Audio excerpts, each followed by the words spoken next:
My parents snubbed my wedding. But after they spotted my $135,000 Porsche on Instagram, Mom demanded, "We must talk. Family assembly tomorrow." I arrived with a revelation.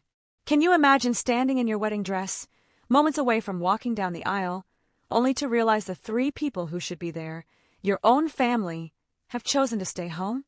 That's exactly where my story began, alone, with three empty chairs staring back at me like a silent, crushing accusation. I was in the bridal suite at Willamette Valley Vineyard, staring at my reflection. My dress fit perfectly, every seam, every crystal, exactly where it should be. The makeup artist had truly outdone herself, making my eyes wider, cheekbones more defined, lips the perfect shade of rose. My white rose bouquet waited on the vanity. I checked my phone for what felt like the 100th time in 20 minutes. Nothing. Not a single message from Mom. Nothing from Dad. Not even a text from Logan, my brother. A soft knock broke the silence. Martha, my wedding planner, poked her head in, her professional smile barely hiding the worry in her eyes. "It's time, Caroline. Are you ready?" My gaze drifted to the window, overlooking the ceremony. 90 guests sat in neat white chairs, the string quartet playing softly. Everything was beautiful. But in the very front row, those three empty seats mocked me. "They're not coming, are they?" My voice trembled, no matter how hard I tried to steady it. Martha's smile faltered. "There's still time," she said, but we both knew it was a lie. I took a deep breath, smoothed the silk of my gown, and walked towards the door. "Let's go." The garden door swung open, and all 90 heads turned to watch me walk alone down that aisle. I felt their sympathetic gazes like physical touches, little pats of pity that made my skin crawl. Some whispered behind cupped hands. Others offered encouraging smiles that only made the hollow feeling in my chest expand. My focus narrowed to Ethan, waiting for me at the altar, his eyes steady on mine.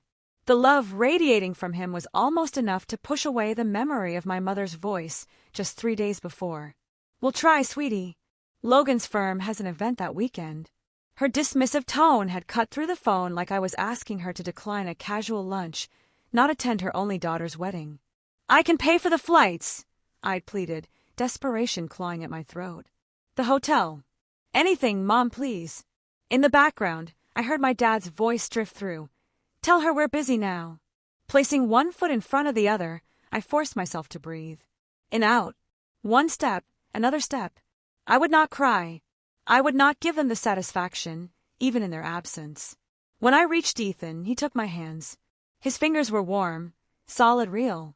"I'm here," he whispered, too low for anyone else to hear. "We're enough." For a moment, I was 8 years old again, standing in our living room while Mom and Dad fussed over Logan's debate trophy.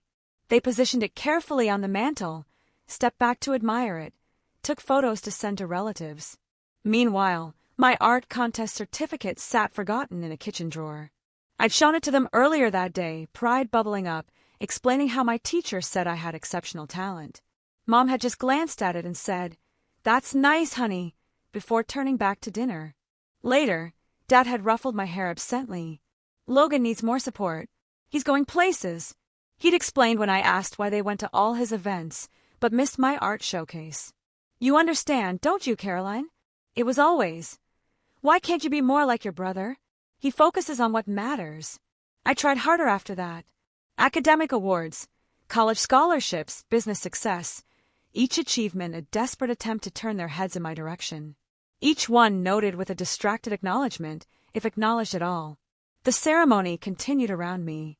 I said my vows, my voice growing stronger with each promise. I'd choose a future based on seeing each other clearly. I told Ethan, the words carrying more weight than anyone but he understood. When the officiant pronounced us husband and wife, Ethan's mother enveloped me in a warm embrace. "You're one of us now, dear," she whispered, and something tight in my chest loosened, just a fraction. Later, on the dance floor, Ethan twirled me under the string lights. His cousins joined us, forming a circle of laughter and music. 4 moments at a time, I forgot about the family-shaped hole in my celebration. I forgot about the phone I'd checked too many times. I forgot about the explanations I'd given to curious guests. At the reception, Sarah, my college roommate, raised her glass. "To finding the family who deserves you," she said, her eyes holding mine with fierce loyalty. A murmur of agreement rippled through the crowd. The truth of her words hit me like a physical blow. All these years, I'd been invisible to the people who should have seen me most clearly. I'd been chasing approval from those who never intended to give it. When the celebration quieted for a moment, I slipped away to check my phone one last time. No missed calls, no messages, not even a token congratulations. Ethan found me there, staring at the blank screen. "They missed something beautiful today," he said, wrapping an arm around my waist.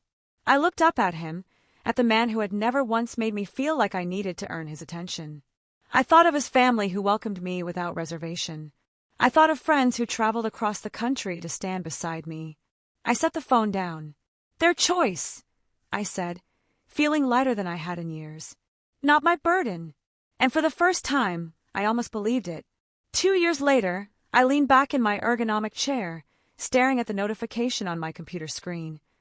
Acquisition of Crescent Motion Studio finalized at $21 million. 2 years of negotiation, 5 years of building from scratch, and now validation in the form of 8 figures.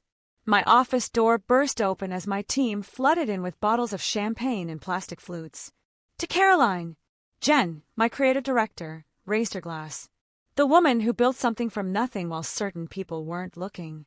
I smiled, clinking glasses with the 12 people who actually showed up for me.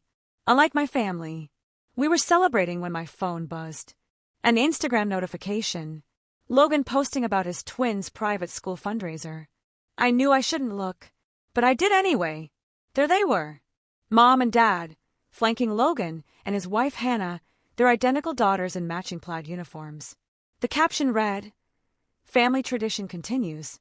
3rd generation at Westridge Academy." Dad's arm was draped around Logan's shoulder. Mom beamed at her granddaughters. I swiped through more photos. Logan's family vacation to Hawaii last month. The holiday gathering I wasn't invited to. Dad's retirement party. In each one, they looked like the perfect American family, minus one daughter. What was more telling than the photos was what they represented. The vacation rental in Maui cost at least $5,000 per week. Westridge Academy ran $30,000 per year per child. Logan's house, in the background of several shots, sat in a neighborhood where nothing sold for under $2 million. All funded, according to gossip from distant cousins who occasionally remembered. I exist by my parents' retirement savings and family investments. "Caroline!" Jen touched my arm. "We lost you for a minute." I locked my phone screen. Just checking messages. Where were we? The celebration continued, but I was mentally calculating. Logan's law firm was moderately successful, but nowhere near the level that would support his lifestyle. My parents had been quietly propping him up for years, depleting their retirement to maintain his image. Meanwhile, my $21 million acquisition didn't warrant so much as a text message. After the team left, I scrolled through my parents' social media. Hundreds of posts about Logan's accomplishments, the twins' milestones, family gatherings. My existence was limited to a single birthday wish last year, a generic, "Happy birthday, Caroline," without even a photo. I closed my laptop and made a decision. The next morning, I called my financial advisor. The Porsche, the metallic gray. I want to complete the purchase today. 3 hours later, I was signing paperwork for a $35,000 car. It was extravagant, unnecessary, and exactly what I wanted. Not because I needed my family's approval, but because I never needed their money. Back home, I took a single photo of the car in my driveway, the afternoon sun gleaming off its metallic finish. I posted it to Instagram with a simple caption. Dreams realized. For 3 days, nothing. Then, on Wednesday afternoon, my phone lit up with a name I hadn't seen in 5 years. Mom calling. My stomach tightened as I answered. "Hello, Caroline." Mom's voice carried that particular blend of authority and urgency she reserved for family crises. "We need to talk. Family meeting tomorrow." "Family meeting?" I repeated, hearing the disbelief in my voice. "After 5 years of silence, you're calling about a family meeting? This is important." She paused, and I heard Dad's voice in the background. "Tell her it's important," he said, as though I couldn't hear him. "What's important?" I asked, my voice rising. My wedding wasn't important. My business wasn't important. What exactly matters now? Mom's voice tightened. It's complicated. Financial issues. We need to discuss it as a family. Of course. They saw the car. They knew about the acquisition. Now, suddenly, I was family again. Tomorrow at 2, I said before hanging up. The next morning, I slid into my new Porsche, the leather seat cool against my back. The drive to my childhood home took 40 minutes, time enough to remember birthdays celebrated without me, achievements unacknowledged, holidays spent alone while they gathered without me. I parked in the circular driveway, my metallic gray Porsche looking starkly modern against their traditional colonial. For a moment, I just sat there, hands gripping the steering wheel. The last time I stood on that porch was 6 years ago when I'd announced my engagement to Ethan. Mom had nodded politely while Dad checked his watch repeatedly, clearly waiting for me to leave. They've never needed me before. Why now? My phone buzzed with a text from Ethan. Remember who you are. Call me if you need extraction. I smiled despite myself. Another notification appeared. An email from Naomi Blake, the investor who believed in crescent motion when no one else would. Your worth isn't measured by those who couldn't see it. A final alert. My assistant confirming tomorrow's meetings. Don't let them take too much time. You have the production review at 4. Come on, I whispered. I took a deep breath, remembering my therapist's words from last week's session. Boundaries aren't punishments, they're protection. I straightened my shoulders and stepped out of the car. Before I could knock, the front door swung open. Mom and Dad stood there, their expressions shifting from annoyance to shock as they took in the Porsche behind me. You've done well for yourself, Dad said. Not hello. Not I've missed you. Just an assessment of my financial worth. Yes, I replied simply. No hugs. No warmth. They led me to the dining room table where Logan and Hannah already sat, their faces a study in calculated concern. Caroline! Logan nodded, as though we spoke last week instead of 5 years ago. Let's get straight to business, Dad said, pulling out financial folders. I remained standing, my purse strapped tight in my grip, the only outward sign of the turmoil beneath my calm exterior. No, I said. First, I'd like to know why I'm suddenly important enough to include in family discussions after being excluded from everything else for years. Mom and Dad exchanged glances. Logan shifted uncomfortably. We can discuss that later, Mom said, her voice slipping into the dismissive tone I knew too well. We have more pressing matters now. I'm not in a rush, I replied, still standing. And I'm not interested in being convenient family only when you need something. For the first time in my adult life, I saw uncertainty flicker across my father's face. In this moment, I understood they needed me now. And for once, I had the power to decide what happened next. The dining room of my childhood home felt smaller than I remembered. Dad sat at the head of the table, hands folded like he was presiding over a board meeting rather than a family crisis. Mom perched beside him, her posture perfect despite the worry lines creasing her forehead. Across from me, Logan slumped in his chair, his designer shirt wrinkled at the cuffs. Hannah sat beside him, a leather photo album open on her lap. It's foreclosure, Caroline. Dad's voice was firm, but carried an unfamiliar tremor. Logan's mortgage is 3 months behind. The twins' private school tuition is unpaid for the semester. I said nothing, letting the silence stretch. 2 years of no contact, and this was what brought us together. You need to help your brother. Dad slid a document across the polished oak table. Loan paperwork, already filled out. The presumption stole my breath. Think about your niece and nephew. Mom's voice caught, a practiced hitch that once would have sent me scrambling to please her. They're just children. They shouldn't suffer because of financial difficulties. Logan leaned forward, eyes narrowed. We're family. That's what family does. When one of us succeeds, we help the others. Hannah flipped the album open wider, pushing it toward me. They ask about Aunt Caroline all the time. She pointed to photos of children I barely recognized, their faces shining at a birthday party I wasn't invited to. Maddie wants to know why you never visit. Dad cleared his throat. We've done everything we could. Our retirement fund is... He trailed off, exchanging a look with Mom. We've been supporting them as best we can. The implication hung in the air. My success meant I owed them. My independence was selfish in the face of family need. I closed the photo album and slid it back across the table. Where were you at my wedding? The question fell from my lips with surprising calm. Logan blinked. What? My wedding. 2 years ago. Where were you? Mom's hand fluttered to her throat. We were busy. Logan had that event with his firm. It wasn't convenient, Dad added, as if commenting on a missed dinner party. I nodded slowly, feeling something crystallize inside me. And yet here you are now, because you saw the Porsche on Instagram. You only contacted me because you saw the car. Logan's face flushed. That's not fair, is it? I sat straighter, feeling the power of my financial independence in my spine. Where there once was an anxious curve, there was steel. I built everything alone. Every scholarship, every client, every late night. Where were any of you? Dad's eyes narrowed. What's that got to do with the current situation? Everything. I folded my hands on the table, mirroring his posture. I'm listening.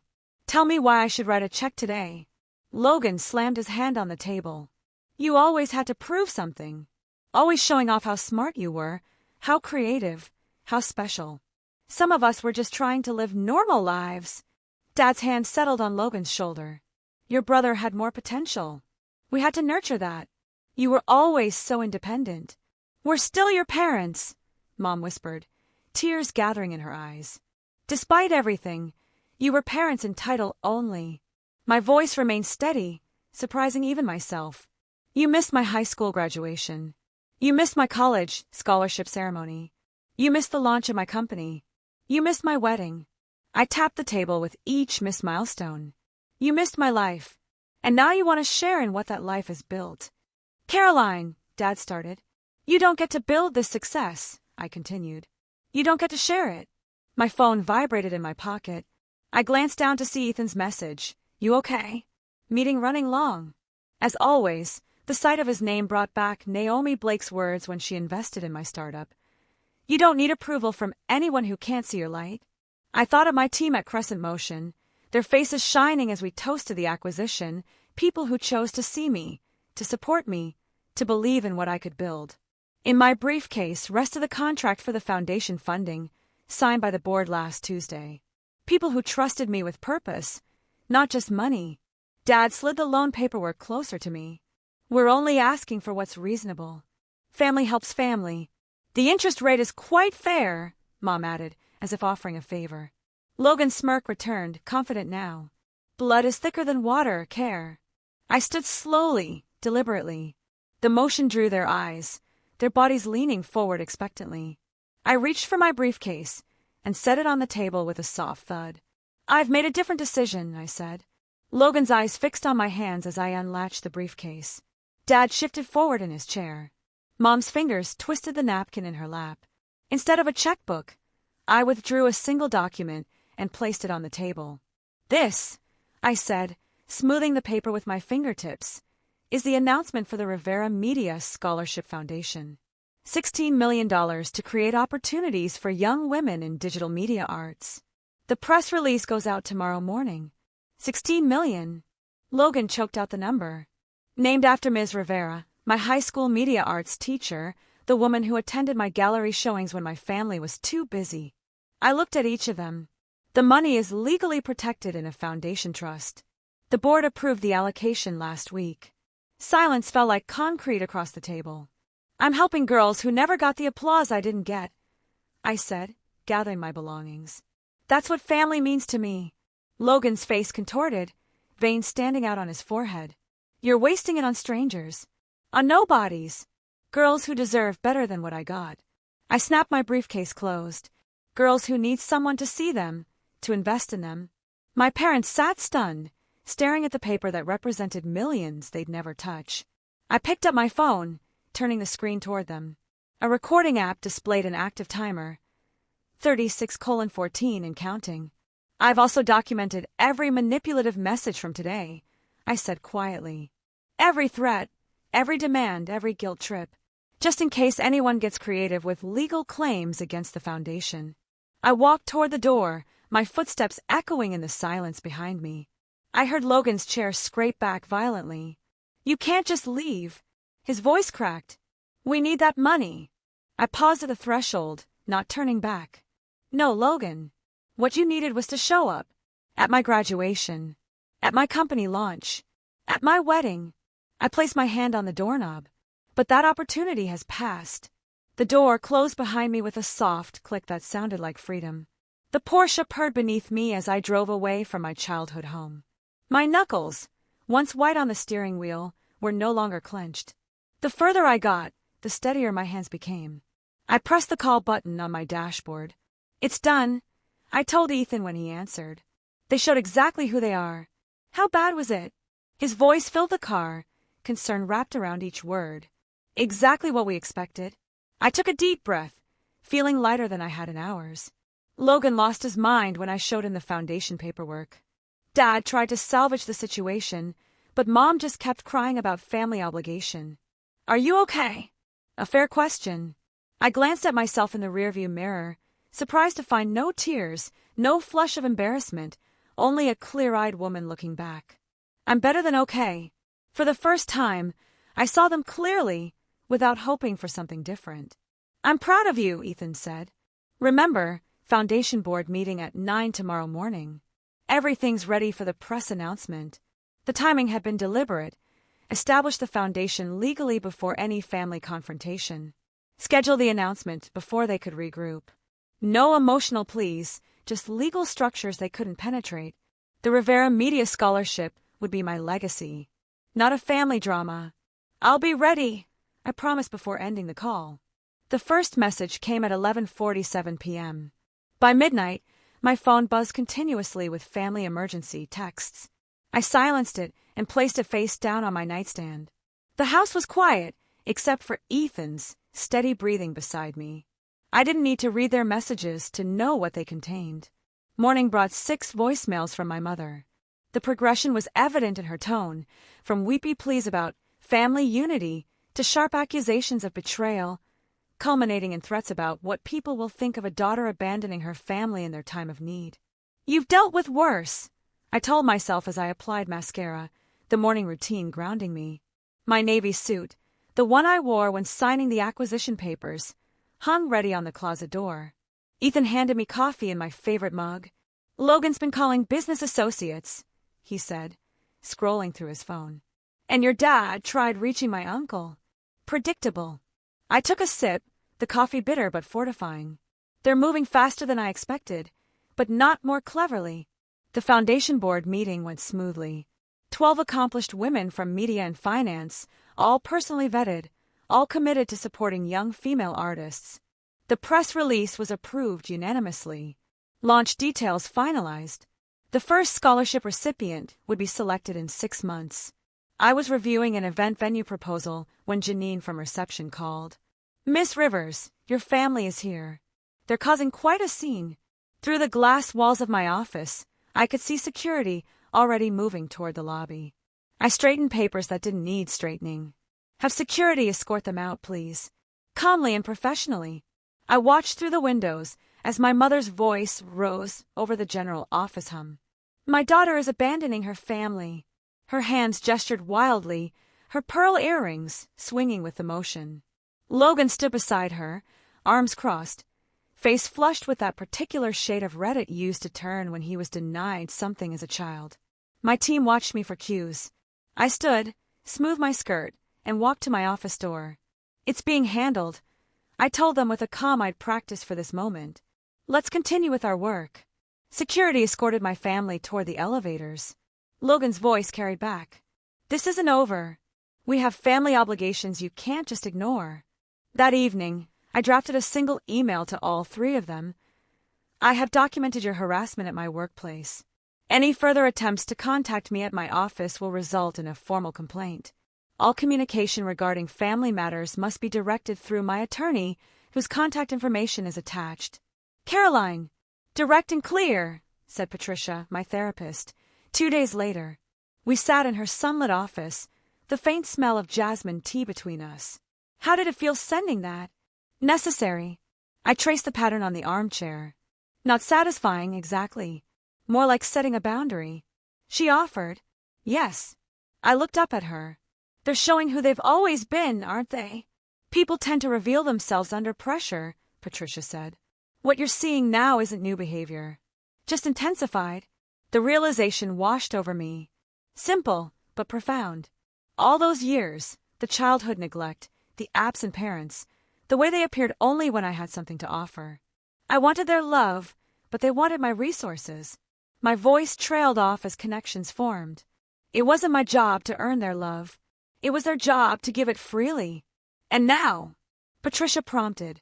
Now I know I'm not responsible for fixing them, I said, feeling the truth of it settle in my bones. There's freedom in that. The next morning brought news that Logan had contacted the Portland Chronicle about a family dispute. The reporter, smarter than Logan anticipated, asked why none of them attended my wedding. The resulting story painted a picture Logan hadn't intended, of parents absent during milestones, suddenly interested when money appeared. My mother's social media rant generated an unexpected wave of support for me. Former classmates, business associates, even distant relatives reached out with messages of solidarity. We always wondered why they never talked about your success, wrote a cousin I hadn't seen in years. Dad's attempts to contact my investors fizzled when they refused to discuss a personal matter. The community rallied around the Scholarship Foundation instead, with applications already pouring in months before the official launch. The Portland Business Journal requested an interview about the foundation. I agreed, setting clear parameters. We would discuss the scholarship's purpose and impact, not family matters. The reporter, Dalia Warren, met me at the foundation's temporary office space. This is an impressive initiative, she said, reviewing the prospectus. $16 million is substantial seed funding. What inspired such generosity? I considered my words carefully. I had a teacher who saw potential in me when others didn't. Miss Rivera changed my life by simply paying attention. I want to create that opportunity for young women who might otherwise be overlooked. You've built an impressive career, Dalia noted. Crescent Motion's acquisition was one of the biggest tech stories last year. Is your family proud? The question hung between us. I could dodge it, redirect to safer territory. Instead, I met her eyes directly. My success was built without family support. They weren't at my wedding, my graduation, or when I sold my company. Dalia's pen paused. That provides interesting context for the foundation's mission. Later that week, the article appeared with a headline, Self-Made Success Creates Legacy of Support. The contrast between my generosity and my family's entitlement became public narrative. When news of Logan's house foreclosure broke days later, the community connected the dots without my saying a word. Ethan handled increased security protocols at our home. My business team managed communication strategy, filtering messages, and prioritizing foundation work. Naomi Blake, my first investor and mentor, released a statement supporting my commitment to lifting others rather than enabling dependency. My college friends formed a protective circle, filling our calendar with dinners and events that left no room for dwelling on family drama. Patricia provided anchoring during weekly sessions. This united front became its own kind of family, chosen, intentional, supportive. 2 weeks after the confrontation, I received the Business Leadership Award from the Women in Media Alliance. Standing at the podium, looking out at faces that genuinely celebrated my success, I realized the tables had completely turned. My parents' retirement plans were now delayed indefinitely. Hannah's social position in her precious country club circles had eroded with their financial collapse. Logan's twins would transfer to public school next semester. Meanwhile, the foundation thrived, generating positive coverage that spread beyond Portland. The story resonated not because I sought revenge, but because I chose to transform pain into purpose. The scholarship committee has selected 3 finalists for the first award, Janine told me, placing their portfolios on my desk. They'd like your input by Friday. I opened the first file and began reviewing the work of a young woman whose teacher noticed her talent when no one else did. The circle completed itself, healing through action rather than looking backward. Family defined by what it does, not what it claims to be. For the first time in my life, I felt truly seen. In the weeks to follow, I deleted the 4th voicemail from Aunt Meredith without listening past her plea of, "Everyone misses you, Caroline." The Thanksgiving invitation sat in my email inbox, its subject line, "Family needs to be together," a transparent attempt at manipulation. My phone chimed with a text from my cousin Drew. I don't understand this rift between you and Uncle Richard. Can't you just talk to them? Of course, he didn't understand. He wasn't at my empty wedding. He didn't witness 20 years of invisibility. A letter arrived yesterday from Mom. The elegant handwriting unmistakably hers. We always believe in you, she wrote, as if rewriting our entire history. The envelope sat half-burned in my fireplace, its edges curled and blackened like the lies. It contained, Dad called my office directly last week. We need to clear the air, he said, his voice lacking any acknowledgement of what they'd done. My assistant, following strict instructions, told him I was unavailable. Permanently. The final straw came when Logan sent the twins to my office with handmade cards. We miss Aunt Caroline, written in childish handwriting I knew wasn't theirs. The manipulation was so transparent it made my stomach turn.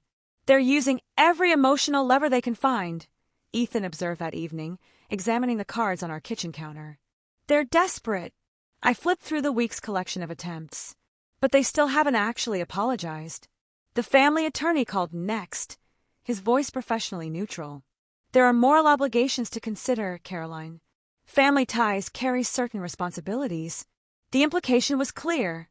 I was the villain in their story, the heartless daughter who abandoned her struggling family. Pastor Wilson from the church I stopped attending years ago left a voicemail. Your parents are deeply concerned. Perhaps we could meet to discuss reconciliation. 2 childhood friends, neither of whom I'd spoken to in a decade, suddenly reached out.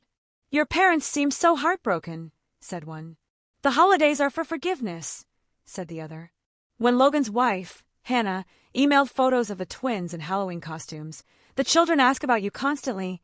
I nearly threw my phone across the room.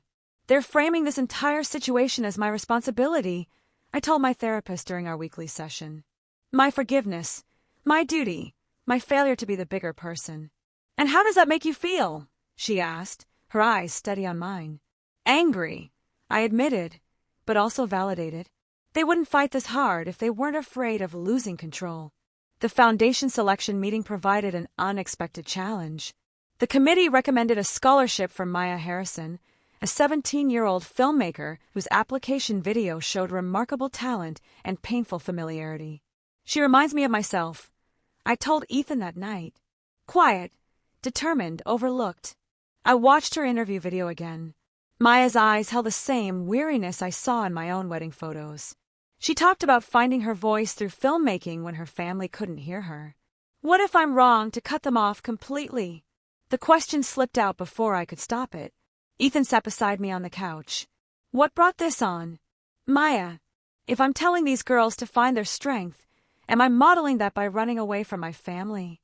Is setting boundaries running away? Ethan asked. I considered this. No, boundaries aren't abandonment. What would you tell Maya if her family treated her like yours treated you? The answer came easily. I'd tell her she deserves people who see her worth. The Thursday before Thanksgiving, I hosted dinner at our home. The dining room table extended to accommodate everyone. Ethan beside me, Naomi across from us, my business team scattered between. Maya sat at the opposite end, her scholarship certificate framed on the sideboard behind her. Our home glowed with warmth my parents' house never had. Candles flickered in silver holders. Laughter rang against the ceiling. No one here needed to prove their worth to be seen. I raised my glass to those who see us as we are. The toast echoed around the table. My phone stayed off, notifications silenced. The meal unfolded in perfect rhythm, conversations flowing without the undercurrent of judgment I grew up with. Over dessert, I announced the Foundation's new mentorship program. I'll be personally involved with each recipient, I explained. We're creating connections that matter. Maya's eyes widened. You'll be mentoring us yourself? Every step of the way. I smiled at her. This foundation isn't just about money. It's about building something meaningful together. Naomi nodded approvingly. You've created structures that can't be interfered with. The foundation's independence is legally secured, I confirmed. Its success will be measured by impact, not approval. Later, as we cleared plates, Ethan turned on the local news. Right on schedule, the feature about the foundation aired, strategically timed to coincide with my family's traditional dinner hour. On screen, I spoke with confidence I'd earned. We build family through action, not obligation. The report transitioned to financial analysis, contrasting the foundation's transparent governance with examples of mismanagement, including a not-so-subtle reference to Logan's business failures. Maya watched transfixed. They're actually comparing your brother's company to the foundation? Facts speak for themselves. I stacked dessert plates with steady hands. The community had validated what my family refused to see. The following morning, my parents requested a meeting at a coffee shop downtown. I arrived in the Porsche, the car that triggered their sudden interest after years of silence. Dad looked older than I remembered, defeat etched into lines around his mouth. "We should have been there," he admitted, staring at his untouched coffee. "At the wedding?" I asked, though I knew that wasn't all he meant. "Everywhere." His voice cracked. "All those years." Mom's eyes shimmered with tears. "How can we fix this?" The question hung between us. 3 months ago, I might have grabbed at this opening, desperate for any acknowledgement. Now I felt only calm clarity. "Some things can't be fixed," I told them. "Only accepted." Mom flinched. "I'm not closing the door forever," I continued. "But I need accountability, not convenience. I'll consider limited contact after you both start therapy." "That's unnecessary," Dad began, the old dismissiveness rising. "It's non-negotiable." I sipped my tea, the warmth spreading through my chest like certainty. They exchanged glances, the silent communication of people who never expected consequences for their choices. Logan's financial collapse had stripped away their illusions of his superiority. My success existed beyond their reach. The foundation thrived, independent of their approval. When they left, no agreements had been made, no concessions offered. I watched them walk to their car, a sensible sedan now. The luxury vehicle's long gone. I drove away without looking back. Freedom replacing obligation in every beat of my heart. The foundation awaited. Maya's project needed review. My chosen family expected me for dinner. For the first time, I was moving towards something instead of away from someone. And that made all the difference. I stand in the sunlit studio of the Crescent Foundation, watching Maya adjust her camera settings. The morning light filters through the tall windows, casting golden patterns across the polished hardwood floor. It's been a year since I faced my family for the last time. "What do you think about this angle?" Maya looks up, her eyes bright with the same creative fire Miss Rivera once saw in mine. "Try moving it slightly to the left. Catch how the light falls across the subject." My voice carries the confidence of a mentor now, not the desperate plea of a daughter seeking approval. On the wall behind Maya, photos document our scholarship recipients' projects. Stories they never could have told without the foundation's support. Each frame represents a voice that might have been silenced, just as mine nearly was. My office here replaced the childhood bedroom where I once dreamed of being seen. Every element, from the ergonomic chair to the awards displayed without apology on floating shelves, I chose deliberately. Nothing inherited, nothing tainted by obligation or guilt. "I've finished the final cut of my documentary," Maya says, straightening up. "Would you watch it with me?" We move to the editing bay, where her project plays on the high-definition monitor. The documentary follows 3 generations of women in a rural Oregon family, their struggles and resiliencies beautifully captured through Maya's lens. Watching her work, I feel a swell of pride entirely different from anything I've known before. This isn't about me. It's about what she's created, what she'll continue to create. When the final credits roll, Maya turns to me, tears brightening her eyes.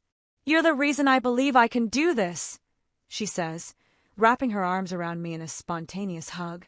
I think of Miss Rivera, how she recognized something in me when my own parents couldn't be bothered, how her belief sustained me through years of family indifference. Now the cycle continues, not of neglect, but of genuine support.